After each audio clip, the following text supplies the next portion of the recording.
Alors bonjour Glad, merci d'avoir accepté de me rencontrer déjà et de parler de la nouvelle intitulée Etumba, tiré du livre Franklin l'Insoumis.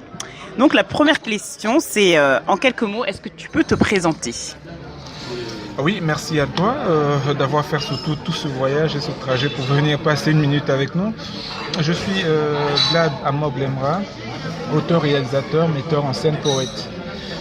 Originaire d'un pays que j'ai pas envie de citer parce que ça me fout un peu la honte comme on dit, mais je suis panafricain. D'accord, et est-ce que tu peux nous parler un petit peu de tes passions, de tes influences? Je suis passionné de poésie que j'ai écrit depuis mon adolescence, que j'écrivais pour séduire la gente féminine bien sûr. Et au fil des temps, j'ai appris à découvrir des auteurs comme Soni Laboutansi, comme Aimé Césaire, qui ont cultivé en moi le besoin de contempler la société et de dire la société à travers une façon un peu, je sais pas, poétique, parce que la société elle est pleurs, elle est rire, et la poésie est pleurs et rire et joie. Merci beaucoup. Est-ce que tu peux nous raconter comment tu as commencé en fait à écrire tout simplement? Ah oui, l'écriture, comme je disais tantôt, j'ai été fasciné par la poésie depuis à l'école primaire, on appelait ça récitation. Avec Camara Lai, Ma mère l'enfant noir et pas mal d'autres poésies, des gens comme Bernard Dadier, ivoirien. Et de là, arrivé au collège, j'ai eu... Je suis quelqu'un de très sentimental. J'ai eu besoin d'exprimer et à l'époque j'étais très timide, mais je le suis encore je crois. Et j'ai eu besoin d'exprimer mes sentiments à l'égard des personnes qui m'étaient pas accessibles du tout, donc la gente féminine par ma timidité. Et j'écrivais des textes que j'essayais de cacher pour moi-même et donner l'impression en les lisant, en parlant à la personne. Et voilà comment est partie cette écriture. Et après, j'ai continué à écrire. Et adolescent, je devenais un peu plus aguerri dans cette démarche-là. D'accord. Et là, j'avais plutôt le courage de donner des textes que j'écrivais plutôt que de les dire à ces filles-là que je rencontrais. J'écrivais timidement, je leur glissais ça soit dans leur pupitre, je ne sais où, mais je faisais en sorte qu'elles puissent recevoir ces textes. Et ce qui était surprenant, c'est que après la question qui me venait régulièrement, c'est où est-ce que tu as eu ça? On ne pensait pas que c'est moi qui avais écrit et que j'allais chercher quelque part dans des ouvrages quelqu'un pour pouvoir les donner. Et là, on prend conscience que on écrit quelque chose qui attire l'attention. Et ce qui était marrant, c'est qu'après, on te demandait tout juste est-ce que tu peux m'écrire quelque chose? Est-ce que tu peux m'écrire quelque chose? Ce qui devenait très vite un jeu est passé, a pris de la maturité. Et quand je suis arrivé au lycée, j'ai commencé à ébaucher des romans, mais par honte et par pudeur que je gardais pour moi-même. Et c'est à l'université que je me suis rendu compte du poids des mots que j'écrivais. Et c'est là où je me suis jeté finalement à l'eau. J'ai pris mon courage à bras le corps et je me suis dit, ben voilà, là il faut le partager. D'accord, je crois en fait que tu as répondu à mes 3 questions en une seule, donc c'est juste génial, merci. Et enfin, pour rester un petit peu toujours sur l'avenue à l'écriture, si tu avais un roman, on va dire un seul roman qui t'a marqué étant adolescent, lequel tu nous citerais? Voilà. Un roman, c'est beaucoup plus compliqué. Ce qui, moi, m'a le plus accroché, comme je disais tantôt, c'est la poésie. D'accord. Et pour la poésie, j'évoquerai des textes que moi, je trouvais toujours poétiques. La parenthèse de sang, par exemple, de Soni Laboutansi, que je trouvais assez fort. Et nègre je suis, je resterai d'Aimé Césaire. et pas mal de textes qui restent pour moi assez engagés dans la façon de présenter les choses et dans la façon de les dire, de les réciter, au fait. Parfait, merci beaucoup. On va parler un petit peu maintenant du livre Franklin l'Insoumis, parce que bon, j'ai eu l'occasion de lire quelques nouvelles, dont la tienne, et mais pas les lecteurs en fait de mon association Likaba. Donc en fait, est-ce que tu peux nous parler un petit peu du livre Franklin l'Insoumis? Oui, qu'est-ce que tu veux savoir sur Franklin? Alors je veux savoir d'où est partie cette idée, quel est le concept en fait, puisque je sais que c'est un recueil de plusieurs nouvelles, mais voilà, globalement, dis-moi un petit peu plus. Franklin l'Insoumis est parti de l'idée géniale de Marien Gombe, qui a eu cette magnifique illumination de pouvoir mettre en lumière et rendre hommage à ce grand homme qui est, je n'aime pas parler de lui au passé, qui est Franklin Bukaka. C'était pour moi un grand bonheur d'entendre ce jeune homme marien pouvoir essayer de mettre cet homme en lumière, parce que dans la plupart des films que j'ai réalisés, il y a toujours un petit message, un petit son de Franklin Bukaka. Et donc là, j'avais l'impression qu'à travers cette démarche que venait d'enclencher Marien Gombe, c'était pour moi une façon de saluer, de participer et de louer encore plus davantage cet homme qui pour moi était un grand panafricaniste, qui a dit des choses hier qui sont d'actualité aujourd'hui et qui le seront encore demain. Et comme j'aime bien le dire, cet homme est un père pour moi. J'aurais aimé avoir un père comme lui qui m'aurait communiqué ses gènes, mais apparemment il a su communiquer ses gènes à tout bon Africain réfléchi aujourd'hui, sans pour autant en être le père biologique. À travers son travail, je crois qu'il a su insuffler à pas mal de générations, la nôtre encore beaucoup plus aujourd'hui que cela a été hier. Et je crois qu'avec ce qui a été fait, davantage on entendra parler de lui. Et donc l'idée c'était de regrouper plusieurs personnes, plusieurs auteurs, avec autour d'une même personne et avec une vision identitaire. D'accord. Et ce qui était génial dans cette chose-là, c'est ça. Il n'y avait aucune direction donnée. On dit Franklin est là, c'est un père, c'est un visionnaire, c'est quelqu'un qui a combattu à sa manière, c'est quelqu'un qui a dit des choses à sa manière. Qu'est-ce que tu penses de lui à travers une de ses chansons? Ces chansons qui pour moi ne sont peut-être pas des chansons, mais ce sont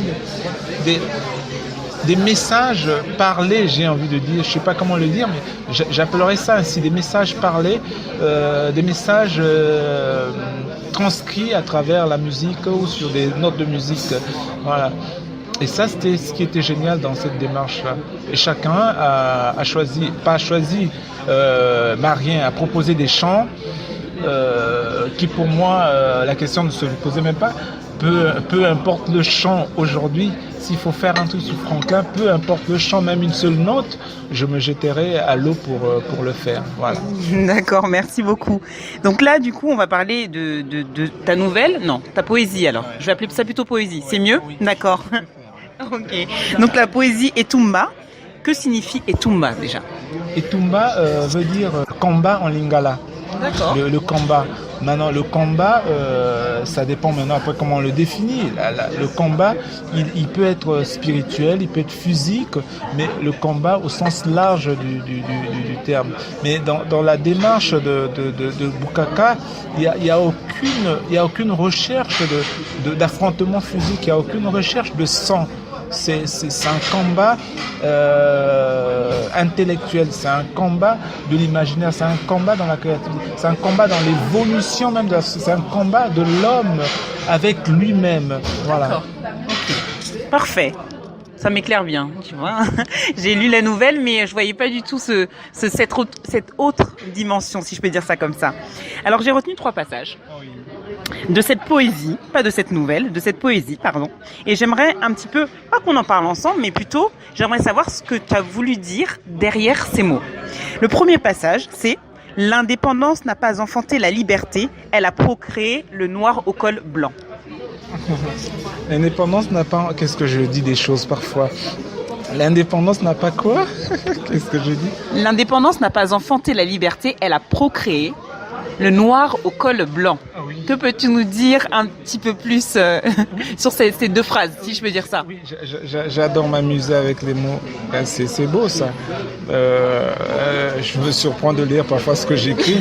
L'indépendance n'a pas enfanté la liberté, elle a procréé le noir au col blanc.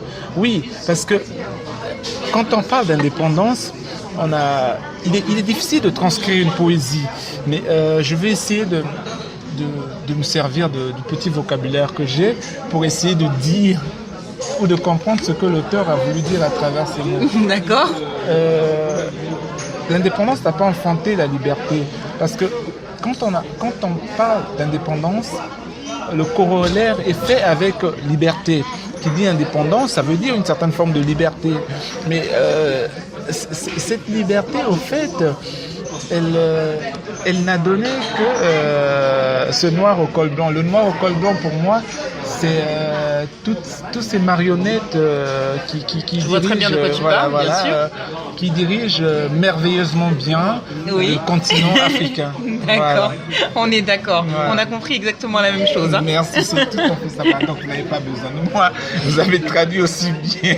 Tout à fait. Je voulais juste que voilà, je voulais pas donner une interprétation personnelle de ces deux phrases. Je voulais juste que tu me dises toi ton interprétation, mais elle est très similaire à la mienne, donc ça va. Je suis contente. Ce qui est beau avec la poésie et cette façon d'écrire, de présenter les choses, c'est que ça donne là une vraie liberté à chacun de pouvoir juger de ce qui est dit et l'analyser et la transcrire à hauteur de sa capacité intellectuelle et de sa vision. Exactement. Et c'est ce qui est beau dans la poésie, c'est ça. J'adore. Ça c'est vrai. Je suis d'accord avec toi. Voilà.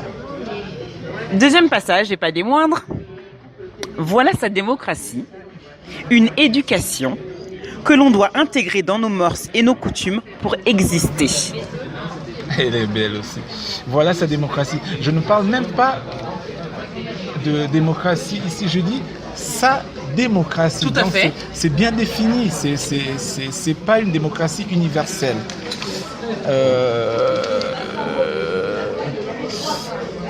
Voilà sa démocratie. Au fait, je pense que dans le texte, ce que l'auteur voulait dire par là, c'est les différentes lignes de conduite que l'on donne à cette Afrique, à ce noir au col blanc, oui. Cette direction qu'on lui donne pour qu'il puisse atteindre cette forme de démocratie. On a l'impression qu'il y a des paliers qu'il faut gravir comme une scolarité, un parcours scolaire pour se définir un jour démocrate. Mais cette démocratie, c'est pourquoi l'auteur parle d'éducation. Voilà sa démocratie, une éducation. Donc un parcours scolaire que l'on doit intégrer dans nos mœurs et nos coutumes pour exister. Oui, parce que aujourd'hui, tout État ou toute personne qui va à l'encontre, j'essaie de transcrire comme ça. Bien sûr, je t'écoute. Ouais, tout État ou toute sensibilité humaine qui essaie de vivre avec une certaine forme de hiérarchie, de coutume, d'appréhension de la société, de traiter les mots de la société, tant que cette personne ne rentre pas dans une lignée tracée par ces espèces de colons, les dieux de la terre, comme je les appelle, ils ne rentrent pas dans cette forme de démocratie.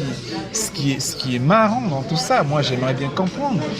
Mais ces mêmes personnes qui veulent nous éduquer la démocratie, ce sont ceux-là qui, à la limite, choisissent nos démocrates. Oui. On a vu ce qui s'est passé en Côte d'Ivoire. On décide que Gbagbo n'est pas démocrate. Il faut le faire sauter. On voit ce qui se passe, par exemple, au Congo Brazzaville. Un coup, on te dit que ce mec, il n'est pas démocrate. Il muselle la population.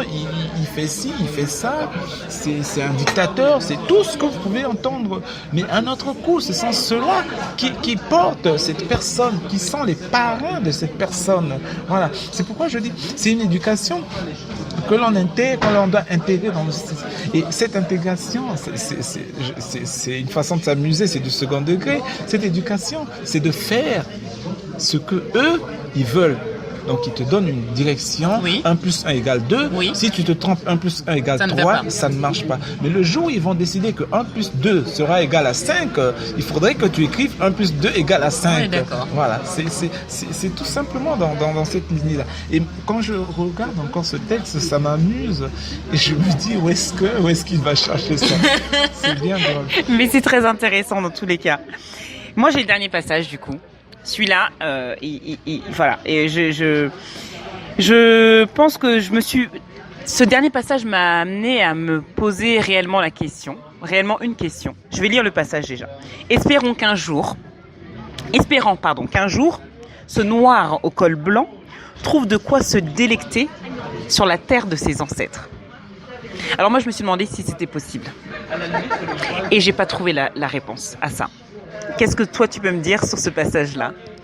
Oui, et tu sais, quand on donne naissance à une vie, cet enfant ne t'appartient plus. L'enfant appartient à une société et la société l'oriente. La société lui donne une certaine direction et l'enfant devient ce qu'il devient sans pour autant que toi, tu aies forcément la même mise sur cet enfant-là. C'était pour une parenthèse pour dire que le texte, une fois que l'auteur l'a écrit, le texte ne lui appartient plus. Il donne libre cours à chacun de pouvoir regarder et juger. Et donc, moi, je veux faire comme toi, essayer de lire la part, espérant qu'un jour, ce noir au col blanc. C'est pourquoi la question même, moi, je me la suis posée. C'est pourquoi je reste dans cette espérance. Que ce noir au col blanc trouve de quoi se délecter sur la terre de ses ancêtres. Donc, qu'il n'ait nullement besoin d'aller chercher ce qu'il ne sait pas, ce dont il ne connaît même pas l'origine, pour pouvoir se nourrir. C'est difficile à comprendre parce que je peux pas, je veux bien comprendre. Est-ce que nos pays ou l'Afrique ou d'autres pays du monde n'ont pas existé avant qu'il y ait cette forme d'impulsion démocratique? Comment nos pays, par exemple, restons sur l'Afrique, comment nos pays africains ont-ils vécu avant que le blanc ne vienne pour les coloniser? Il y a bien forcément, c'était pas des cannibales, il y a bien forcément eu un régime, une façon de vivre. Aujourd'hui, on a encore des royaumes dans certains pays, comme le Maroc, qui sont pas mal épanouis. Voilà. Mais tu remarqueras que dans tous les pays où les dieux de la terre ont décidé d'y instaurer la démocratie, c'est là où il y a beaucoup plus de sang. Est-ce que démocratie rime avec sang aujourd'hui? Bonne question. J'en sais trop rien, j'ai pas le monopole du savoir. Je m'interroge par rapport au texte qui m'est présenté, que tu as choisi de me présenter. Que tu as écrit surtout.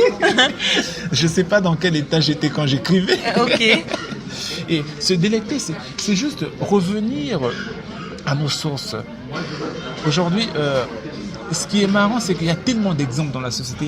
C'est une chose que je comprends pas. Il y a tellement de choses qui nous parlent.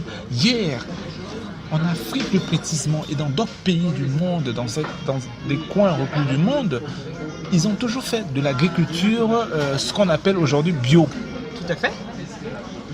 À un moment venu, les dieux de la terre ont décidé qu'il fallait aller plus vite, il fallait apporter des engrais, des trucs comme ça, qu'il fallait fabriquer ces engrais-là. On avance. Et aujourd'hui, on se rend compte que non, cette avancée-là, ce n'est pas quelque chose de bien parce qu'il y a des cancers et tout ce qu'on dit, des OGM et tout. Il faut repartir.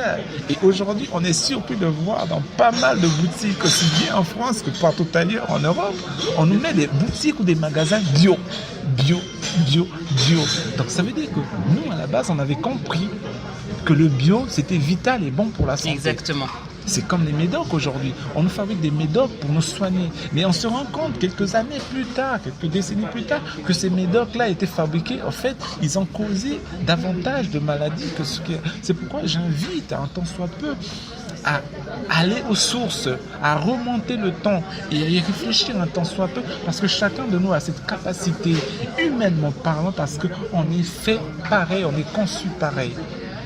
Voilà ce que je crois que tu as dû comprendre, que tu comprendrais autrement. Ce serait un beau sujet de débat de ce que l'auteur a voulu dire par là. Exactement, merci beaucoup.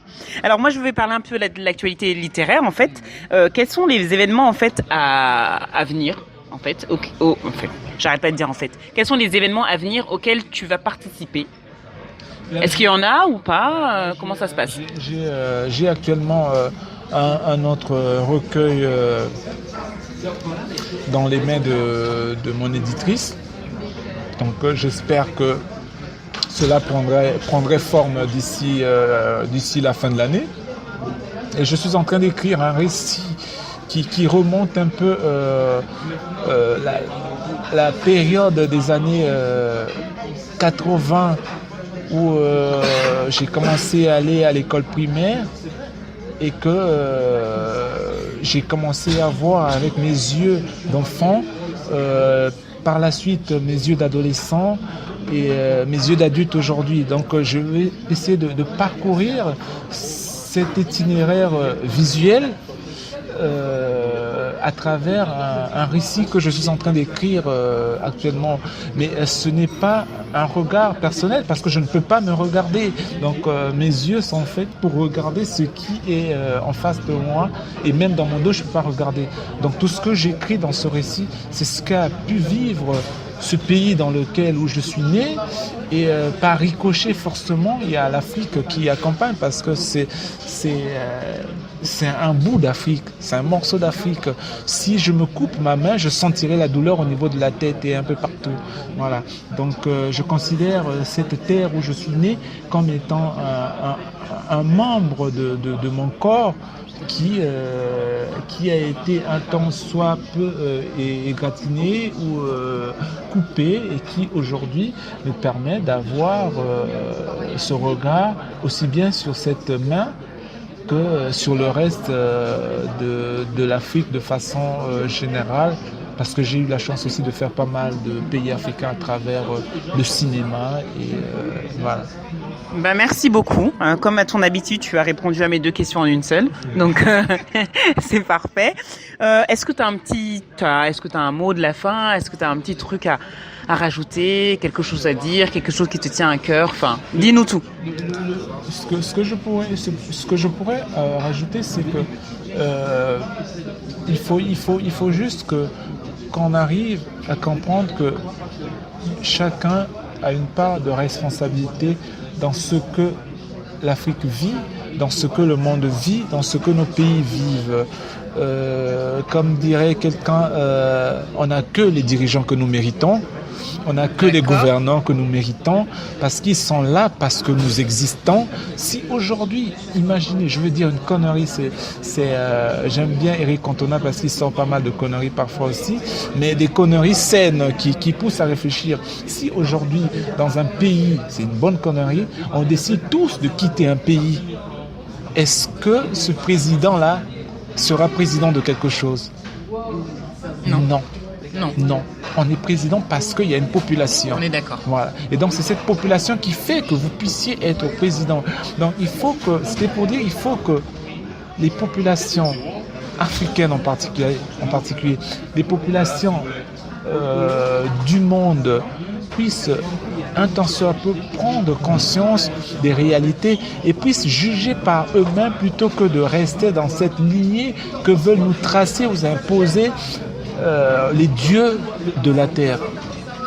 Et aussi, surtout, ce que vous avez choisi de faire. Aujourd'hui, on a cette possibilité de parler parce que moi, j'écris, j'essaie de réfléchir tant bien que mal. Je peux avoir des propos déplacés, erronés ou biaisés, mais au moins, ces choses, elles sont dites. Et toi, tu les recueilles, ces choses-là. C'est vrai. Et même si ces choses sont biaisées, elles poussent à réfléchir. Parce qu'on ne réfléchit que sur quelque chose qui existe déjà. On est d'accord. Voilà. Et donc là, c'est à vous de faire aussi cette démarche, d'aller recueillir, un tant soit peu comme vous le faites aujourd'hui, ces propos, ces discours, ces voix qui sortent d'ailleurs, de nulle part, pour pouvoir les mettre sur la table, qu'on se dise, bah tiens, c'est quoi ça? C'est du thé, c'est du sucre, mais on ne peut pas le mélanger, on ne peut pas faire ci. Il faut qu'il y ait une base. Et la base, c'est vous qui la donnez au fait. Nous, on fait, et puis après, on reste là, et c'est vous qui les sortez. Donc chacun essaie de faire ce qu'il peut et ce qu'il sait faire là où il est, et refusons de faire la volonté des dieux sur terre. Merci beaucoup. Merci Glad. Merci d'avoir répondu à mes nombreuses questions. Et je souhaite juste plein de nouveaux lecteurs pour le livre Franklin Insoumis, du coup, et pour ta nouvelle Etumba. Merci beaucoup, à très bientôt. Et un petit bonjour aux lecteurs de l'Ikaba. Bye bye.